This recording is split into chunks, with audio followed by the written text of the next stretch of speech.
Salut, salut, j'espère que vous allez bien, que vous passez une magnifique journée.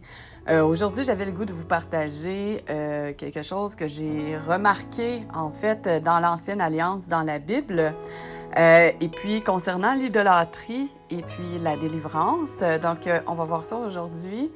Et puis, en fait, mais tout d'abord, je vais faire en fait un correctif par rapport à ma dernière vidéo, que j'ai fait une erreur, donc c'est important de le corriger. J'ai parlé que les Hébreux ont comme façon de parler, de répéter deux fois, la double répétition, que ça a été enlevé dans beaucoup de traductions, peut-être toutes, là, j'ai pas toutes vérifié, là, il y en a trop pour la BYM, la Bible de Jésus-Christ, ou la Bible de Yehoshua HaMashiach, je vais mettre le lien dans le descriptif de la vidéo. Ça a été restauré. En fait, donc on les voit, mais j'étais allée voir quelques fois dans d'autres traductions, voir s'ils les avaient gardés, puis ils les avaient pas. Mais ça veut pas dire qu'ils ont tout enlevé, là. Il y en a trop, je peux pas tout vérifier.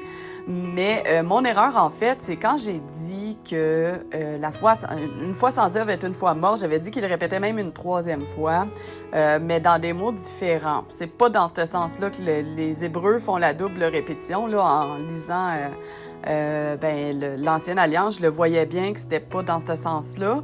Fait que c'est pour ça que je l'ai corrigé ça. Sauf que, en même temps, hein, ça enlève pas que quand c'est dit quelque chose ou l'équivalent, ou son équivalent trois fois, je pense qu'on doit porter attention à ce qui est dit. C'est pas pour rien quand même que c'est répété, même si c'était pas en lien avec la double répétition qu'on retrouve dans le langage des Hébreux. Fait que voilà, correctif fait. Oui, c'est ça. Là, je trouve que c'était, tu sais, ça fait pas longtemps que je suis convertie. N'accordez pas une grande crédibilité à ce que je dis, mais allez vérifier parce que j'avais décidé d'arrêter les vidéos là, pour toutes sortes de raisons, là, beaucoup de questionnements, mais j'ai décidé de reprendre parce que le Seigneur m'enseigne des choses, puis je ne peux pas garder ça pour moi de façon égoïste. Et c'est pour ça que j'ai eu le goût de changer un peu le titre de mes affaires, là, parce que ma chaîne YouTube a changé un peu de vocation en cours de la dernière année ou des 2 dernières années. Si on veut, puis là j'ai changé le titre aussi la dernière fois, j'avais fait ça vite fait, partageons la parole. J'ai le goût de vous encourager aussi à partager à votre façon, chacun sa façon, puis il n'y a pas juste une façon qu'on peut partager, tu sais, moi je le fais là par vidéo comme ça, mais je le fais aussi dans la vie de tous les jours. On est amené en tant que chrétien à partager la parole et parce que ça nous encourage de plus en plus à lire la Bible par soi-même, parce que oui, on est capable de lire la Bible par soi-même, on n'a pas besoin d'un autre humain pour lire la Bible, pour la comprendre, ça je le dis souvent. Mais quand on se partage la parole les uns avec les autres, ça nous encourage finalement à la lire, la parole. Tu sais, ça nous motive des fois. Moi, juste de le partager, c'est sûr que je lis beaucoup la parole, mais ça m'encourage quand même de le partager. Si je le garde pour moi, on dirait que ça m'éteint. Donc, j'ai besoin d'en parler. Fait que c'est pour ça que là, je le fais par vidéo, mais pas que. C'est important de partager. Puis voilà. Bon, bref. Là, je vais y aller avec le sujet d'aujourd'hui, l'idolâtrie, parce que ce que j'ai remarqué, en fait, en lisant l'Ancienne Alliance, parce que honnêtement, j'ai fait tous les évangiles puis la Nouvelle Alliance, j'ai tout lu ça à maintes reprises, mais j'ai eu de la misère avec l'Ancienne Alliance. Fait que là, je suis en train de la terminer, la Bible, là. Et dans pas long, c'est pas fait encore, mais dans pas long, ça va être terminé. Je vais l'avoir lu au complet au moins une fois, tous les livres. Et puis, ce que je remarque en lisant l'Ancienne Alliance ces temps-ci, c'est à quel point le Seigneur Dieu, Elohim, va dénoncer l'idolâtrie. Ça revient continuellement parce que son peuple Israël, se détourne comme continuellement, ça revient tout le temps qu'il se détourne de Yahweh ou dans d'autres traductions, ils disent l'Éternel. Ils vont se détourner de l'Éternel pour aller vers d'autres dieux. Puis c'est énormément dénoncé. Et ce qu'on peut remarquer, c'est qu'il n'y a rien qui change, c'est-à-dire qu'actuellement aussi, on s'est détourné beaucoup de dieux. le seul, l'unique, il n'y en a pas deux, il n'y en a pas trois, il n'y en a qu'un, pour aller vers toutes sortes de dieux. Fait que c'est un peu ça. Fait que il y en a plein de passages, OK? J'en ai sélectionné un que je lisais hier. Fait que je vous le lis aujourd'hui parce que j'ai décidé de reprendre la vidéo que j'avais faite hier, elle était trop longue. On va prendre Juge 10, le chapitre 10, les versets de 6 à 16 inclusivement. Là, ce que je vais faire, c'est que je vais vous afficher à l'écran la version de la BIM BYM. Mais pour le confort de l'oreille de la majorité, mettons, je vais lire la Louis II 1910. OK? Parce que, bon, il y a des mots qui sont différents dans la BIM, comme Dieu. Dans la BIM, ils disent Elohim. Il y a des choses comme ça. Ils vont avoir restauré les noms originaux, en fait, plutôt que de les avoir traduits dans la BIM. Puis je sais que ça peut être inconfortable. Même moi, au début, je trouvais ça inconfortable de lire. J'étais bien mélangée. Parce que j'avais commencé avec la Bible, les traductions des noms. Fait que c'était un peu mélangeant. Mais là, pour le confort des oreilles de la majorité, puis je vais vous expliquer en fait, je vous expliquerai pas pourquoi Elohim, c'est mieux que dire Dieu. Peut-être éventuellement, si Dieu le veut, je l'expliquerai parce que ça s'explique. Mais là, allons-y, j'y vais de ce pas. Donc, verset 6. Les enfants d'Israël firent encore ce qui déplaît à l'Éternel. Ils servirent les Baals et les Astartés, les dieux de Syrie, les dieux de Sidon, les dieux de Moab, les dieux des fils d'Ammon et les dieux des Philistins, et ils abandonnèrent l'Éternel et ne le servirent plus. La colère de l'Éternel s'enflamma contre Israël, et il les vendit entre les mains des Philistins et entre les mains des fils d'Ammon. Ils opprimèrent et écrasèrent les enfants d'Israël cette année-là. Et pendant 18 ans, tous les enfants d'Israël qui étaient de l'autre côté du Jourdain, dans le pays des Amoréens en Galaad, les fils d'Ammon passèrent le Jourdain pour combattre aussi contre Juda, contre Benjamin et contre la maison d'Éphraïm. Et Israël fut dans une grande détresse. Les enfants d'Israël crièrent à l'Éternel en disant « Nous avons péché contre toi, car nous avons abandonné notre Dieu et nous avons servi les Baals. » L'Éternel disait aux enfants d'Israël « Ne vous ai-je pas délivré des Égyptiens, des Amoréens, des fils d'Ammon, des Philistins? Et lorsque les Sidoniens, Amalek et Maon vous opprimèrent et que vous criâtes à moi, ne vous ai-je pas délivré de leurs mains? Mais vous m'avez abandonné et vous avez servi d'autres dieux. C'est pourquoi je ne vous délivrerai plus. Allez, invoquez les dieux que vous avez choisis, qu'ils vous délivrent au temps de votre détresse. » Les enfants d'Israël dirent à l'Éternel, « Nous avons péché, traite-nous comme il te plaira, seulement daigne nous délivrer aujourd'hui. » Et ils ôtèrent les dieux étrangers du milieu d'eux et servirent l'Éternel qui fut touché des maux d'Israël. Voilà. Donc, déjà dans ce passage-là, dernier verset, le 16e, on voit que Dieu est bon. Dieu est sensible à notre souffrance en tout temps. Et quand on se repent, parce que c'est ce que les fils d'Israël, les enfants d'Israël ont fait, ils ont ôté, ils se sont repentis, donc ils ont arrêté d'idolâtrer les autres dieux qui ne sont pas des dieux, ou les autres Elohim qui ne sont pas le vrai Elohim.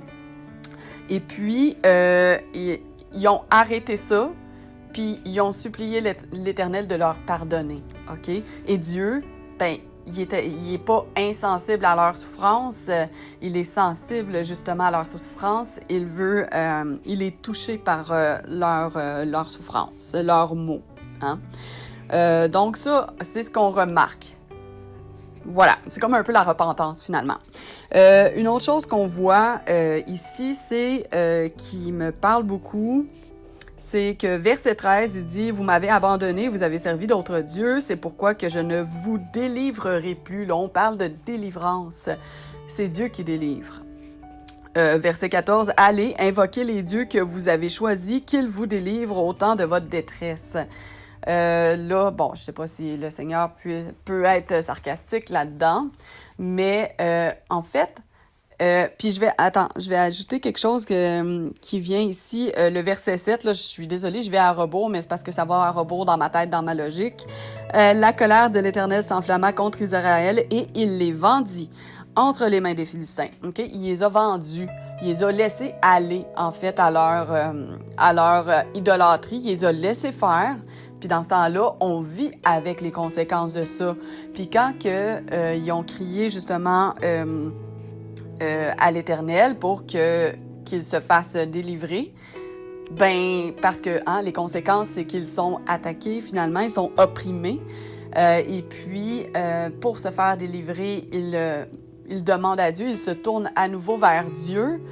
Et puis, ben lui, il leur dit, ben pourquoi vous ne demandez pas finalement au Dieu que vous servez, que vous avez choisi parce que vous avez décidé de m'abandonner? Et c'est ça qui se passe dans notre société actuellement. On le voit beaucoup, beaucoup, beaucoup. Les gens vont se tourner vers toutes sortes de dieux. Et moi-même, j'ai fait ça. Quelque part avant ma délivrance, j'ai été délivrée. Ça, j'en ai déjà parlé de l'alcoolisme, de 15 ans d'alcoolisme. Et puis, je me suis détournée justement des faux dieux que je servais dans un sens. Pour moi, dans ma tête, c'était pas des dieux. J'étais dans le Reiki, j'étais maître Reiki. Et puis, je me suis détournée de ça.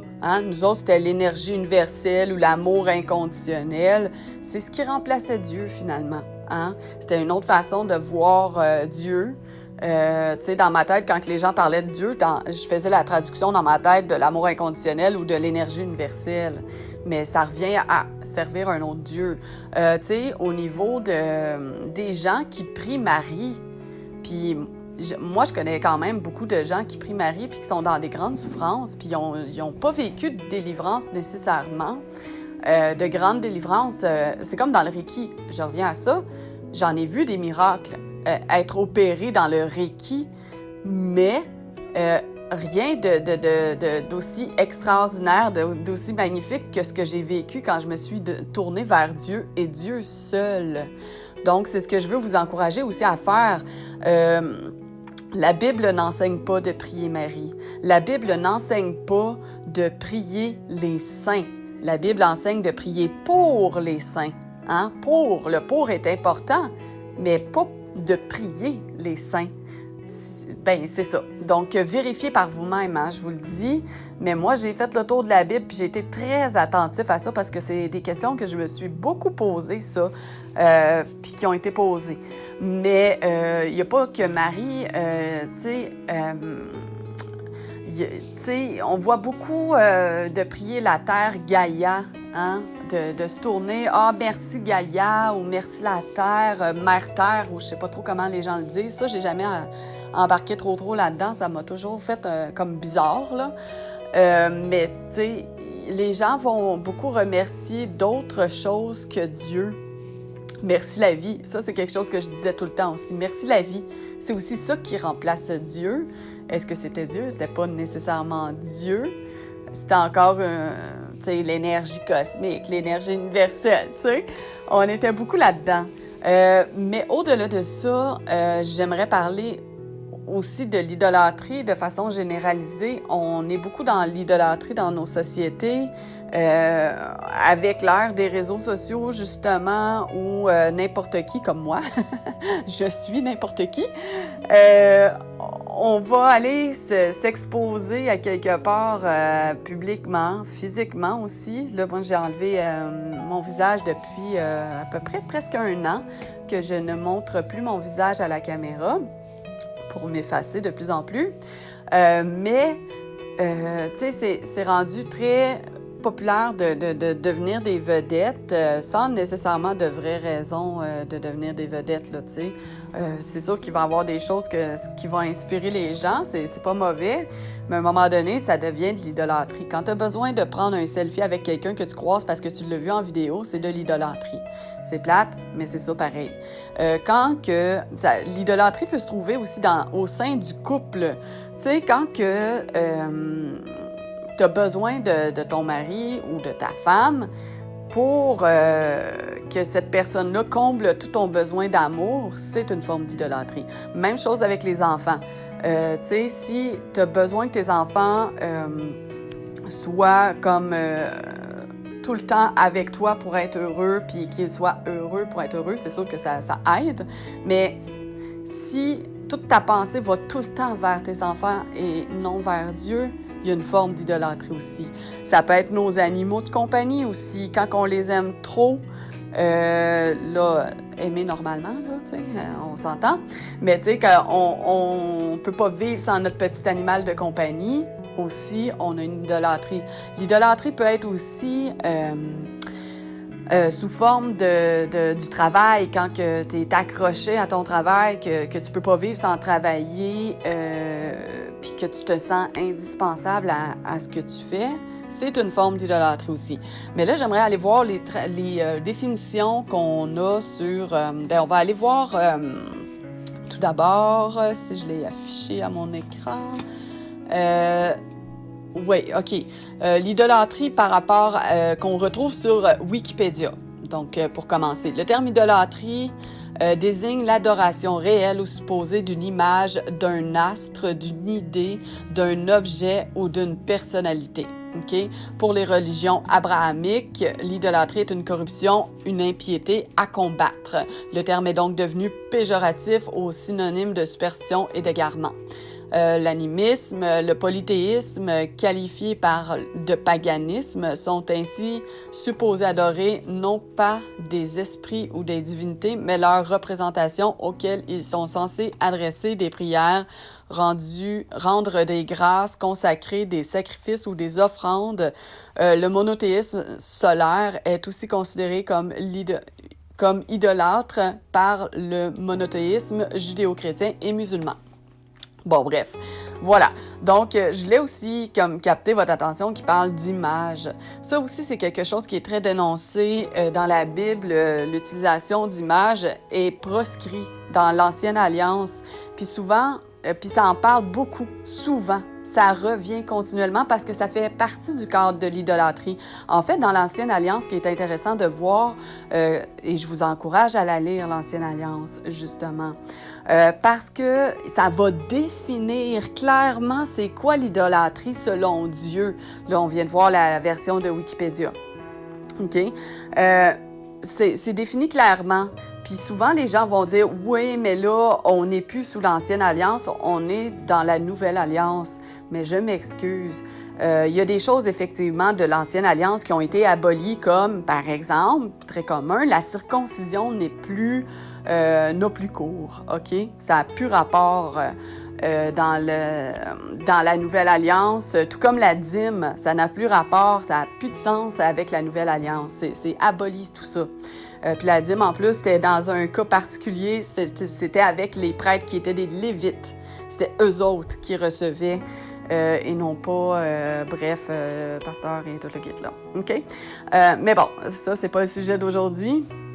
Mais il y a des choses qui ont été confirmées dans la Nouvelle Alliance. Ça, j'en ai déjà parlé probablement, en tout cas dans les 5 dernières vidéos que j'ai faites, j'ai parlé du péché. Bien, l'idolâtrie fait partie du péché à proscrire. En tout cas, je ne sais pas si j'en ai parlé, là, dans ma tête j'en ai parlé, mais peut-être que j'ai jamais fait la vidéo en question. Mais l'idolâtrie fait partie de ça. Donc, c'est encore en cours. Ce n'est pas bien d'aller dans l'idolâtrie. C'est proscrit encore aujourd'hui dans la Nouvelle Alliance. C'est juste que peut-être qu'ils n'ont pas mis autant d'emphase sur la chose parce que c'était pas nécessaire, parce que ça a été défini en masse dans l'Ancienne Alliance. Voilà. Là, j'aimerais aussi aller voir, tant qu'à faire, la définition du Larousse. Voilà, ce sera pas bien long. Voilà. Donc, le culte, il y a 2 définitions. Première, culte rendu à des idoles ou à des créatures adorées comme la divinité même. Et dans la deuxième définition, passion ou admiration excessive vouée à quelqu'un, attachement aveugle, quasi religieux à quelque chose. Donc, à quelqu'un ou à quelque chose. Passion, ça peut être, mettons, on est passionné de jeux vidéo, puis on ne pense qu'à faire des jeux vidéo. Ça peut être passionné de jouer d'un instrument de musique, puis on ne pense qu'à jouer à notre instrument de musique. Tu sais, ça peut être toutes ces choses-là. En fait, le fait de tomber dans l'idolâtrie, c'est carrément aller à l'encontre du premier commandement qui est vu dans l'Ancienne Alliance, évidemment, et c'est encore en cours dans la Nouvelle Alliance. Ça a été confirmé dans la Nouvelle Alliance, c'est-à-dire tu aimeras ton Dieu, le seul et l'unique. Là, j'ai pas les mots comme tels, là, je le mettrai peut-être dans le descriptif de la vidéo, mais on sait c'est quoi adorer Dieu. Hein? On veut adorer Dieu et Dieu seul, de toute son âme, de toute sa force, de toute sa pensée. Notre pensée doit être tout le temps tournée vers Dieu. Si on est chrétien, on doit toujours se dire, est-ce que mon comportement rend gloire à Dieu ou déshonore Dieu? Donc, parce qu'on peut, tu sais, on est fait de chair, on est faible, puis des fois, on se montre le mauvais caractère. Et, ben, tu sais, on a tous nos caractères. Et parfois, ben ça dérape, hein? On n'est pas forcément dans un péché, mais on dérape dans notre caractère. On peut avoir mauvais caractère. C'est pas parce qu'on est chrétien qu'on est parfait, loin de là. La marche chrétienne est une marche difficile. Et puis, mais il faut être assidu. Donc, il faut tout le temps, c'est pour ça que Dieu doit tout le temps occuper nos pensées, parce que si on veut vraiment être à l'image de Jésus, de Yahushua, ben il faut que Dieu soit tout le temps dans notre pensée, en tout temps, pour justement se dire, ouais, mais il faut que tu es mon modèle et puis je veux te ressembler. Donc, de tout le temps se garder dans la lecture de la parole à tous les jours, de prier à tous les jours sans exception. C'est important, c'est ça, de se garder avec Dieu. Puis c'est là que, ben, si on crie à la délivrance, il va nous délivrer, hein? Et puis, mais si on se tourne vers d'autres dieux, ça peut être le médecin, tu sais, de faire confiance tellement à son médecin. Ah, ben, quand je vais aller voir mon médecin, ben, je vais me sentir mieux, parce que là, le médecin prend le rôle de Dieu dans la vie de la personne qui dit ça, tu sais. Son psychologue, si tu as un psychologue, tu sais, ça peut devenir, dans certains cas, de l'idolâtrie. Puis ça déplaît énormément à Dieu. Voilà. Puis c'est ça, je refais une petite attention à tous ceux qui prient des anges, qui prient Marie, puis qui prient des saints. Vous êtes en désobéissance selon la parole. Pas selon moi, selon la parole de ce qui est écrit. Donc, je vous encourage à vous repentir de ça, puis à vous tourner vers Dieu et Dieu seul, parce qu'il y a juste lui qui peut vous délivrer, pas personne d'autre. La preuve, si vous priez pour des choses, est-ce que vous avez eu ces choses-là? Tournez-vous sincèrement vers Dieu et détournez-vous des autres dieux que vous servez. Je reviens encore au catholicisme. C'est juste que c'est la religion que je connais le plus. Là. Je connais moins les autres religions, honnêtement, parce que j'ai été à l'école catholique quand j'étais au secondaire.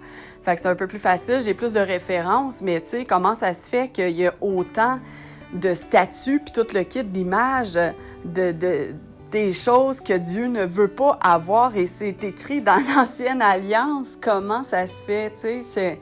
Je prête pas de mauvaises intentions, mais je comprends pas. Je me pose énormément de questions par rapport à ça. C'est pas normal. Puis quand on voit que les gens vont s'agenouiller, tu sais, se baisser un genou devant Marie, t'es pas censé faire ça. C'est écrit dans la Bible. C'est même écrit, je pense, dans l'Apocalypse. Ben pas je pense, c'est écrit, c'est juste que je sais pas où. Je vais vous le mettre dans le descriptif de la vidéo. J'ai beaucoup de travail de recherche à faire pour vous donner le complément, là, j'ai l'impression. Mais dans l'Apocalypse, à un moment donné, je pense que c'est Jean qui veut se mettre à genoux devant l'ange messager. Puis l'ange, il dit « Wow, wow, wow, fais pas ça! Je suis au même niveau que toi, c'est Dieu que tu dois adorer seul. » Bon, là, je dis ça dans mes mots, là, c'est pas comme ça que c'est dit. Vous allez avoir la vraie version dans le descriptif de la vidéo. Et puis, ou à l'image, là, je verrai selon le temps que j'ai, c'est plus long de mettre ça à l'image. Voilà. Fait que voilà pour l'idolâtrie et la délivrance, c'est Dieu qui la donne. Tournez-vous vers Dieu et Dieu seul. C'est lui le Tout-Puissant, c'est lui qui a tout créé. Puis, on a son intermédiaire, qui est le Dieu vivant, qui est Jésus, Yehoshua. C'est par Jésus, Yehoshua, qu'on doit passer. C'est le seul médiateur entre nous et Dieu. Mais il est Dieu. Mais bon, bref, on n'ira pas sur ce chemin-là aujourd'hui. Mais c'est lui, notre référent. Et non pas Marie, et non pas les anges, et non pas les saints. Les saints sont morts. Laissez-les tranquilles, là, se reposer. Ça ne veut pas dire qu'ils ne sont pas saints, c'est juste laissez-les tranquilles se reposer parce que c'est aussi proscrit dans la Bible de prier les morts. C'est du spiritisme. Voilà. Voilà. Même s'ils sont saints. OK? Fait que prenez soin de vous, que Dieu vous garde, que Dieu vous protège en toutes choses. Je souhaite au nom de Yeshua que les gens se tournent d'un cœur sincère vers Dieu. Je ne doute pas de la sincérité des gens qui prient Marie, qui prient les anges, qui prient les saints. Mais lisez votre Bible puis vous allez comprendre que c'est pas la volonté de Dieu. Je vous encourage à le faire, vraiment. Puis vous pouvez lire la Bible. Faites-vous confiance, faites confiance à Dieu surtout, parce que c'est lui qui va vous faire comprendre par le Saint-Esprit la Bible. Hein? Prenez soin de vous, au nom de Yeshua, soyez bénis et à la prochaine. Bye bye!